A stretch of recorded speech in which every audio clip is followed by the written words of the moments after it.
రాష్ట్ర యువతకు ఉజ్వల భవిష్యత్తు అందించడమే లక్ష్యంగా పనిచేస్తున్నట్లు ముఖ్యమంత్రి చంద్రబాబు కాకినాడ మహాసంకల్పం వేదికగా ప్రకటించారు. భవిష్యత్తు లక్ష్యాలను వివరించడంతో పాటు గత 3 ఏళ్లుగా సాధించిన ప్రగతిని ఆయన వివరించారు.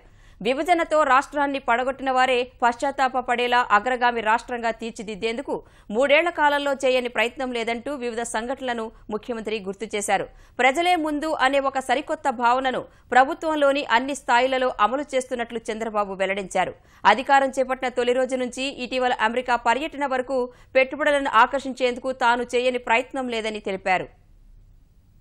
ఆ రోజు ప్రత్యేక హోదా ఇస్తామని మాట చెప్పి బిల్లు పాస్ చేసుకున్నారు. బిల్లు అయితే పాస్ చేసుకున్నారు కానీ చట్ట రూపేణ పెట్టలేదు.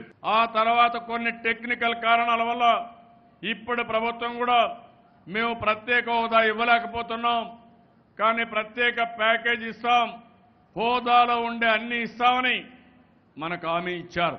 నేను కూడా అదే ఆలోచిస్తున్నా. కష్టపడడం నాకు అలవాటు, ఎంతైనా కష్టపడతాను, దూరదృష్టితో ఆలోచిస్తాను. మీ అందరికి కూడా నాకు ఏ స్వార్థం లేదు.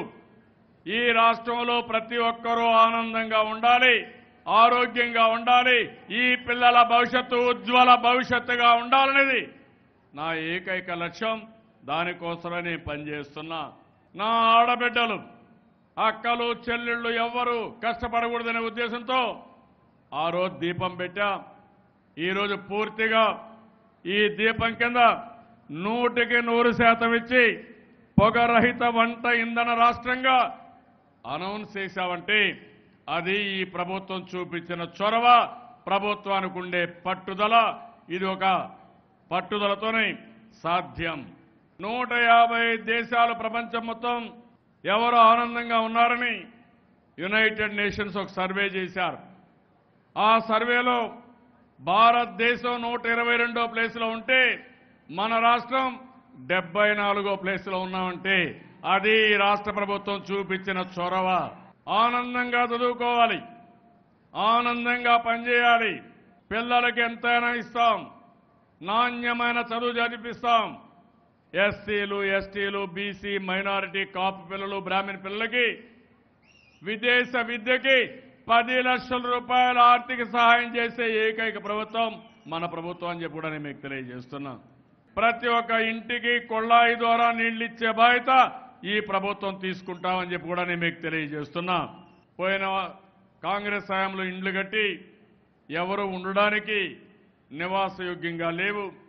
ఈరోజు నేను ఆలోచించింది, రాబోయే 200 సంవత్సరాల్లో 10 లక్షల ఇండ్లకు శ్రీకారం చుట్టాం. ప్రతి ఒక్క ఇల్లు పర్యవేక్షిస్తున్న పేదవాళ్ళందరికీ ఇండ్లు కట్టించే వరకు ఈ కార్యక్రమం ఆగదు. ఇది పనిచేస్తానని చెప్పి కూడా నేను మీకు తెలియజేస్తున్నా. ట్రిపుల్ ప్లే బాక్స్ మీరు పెట్టుకుంటే 149 రూపాయలకి వీడియో, అదే మరిగా అన్ని ఛానళ్లు, ఇంటర్నెట్, 3 టెలిఫోన్లు, వైఫై 149 రూపాయలకు ప్రపంచంలో ఎక్కడా ఇవ్వని విధంగా మన రాష్ట్రంలో మనం ఇస్తున్నాం.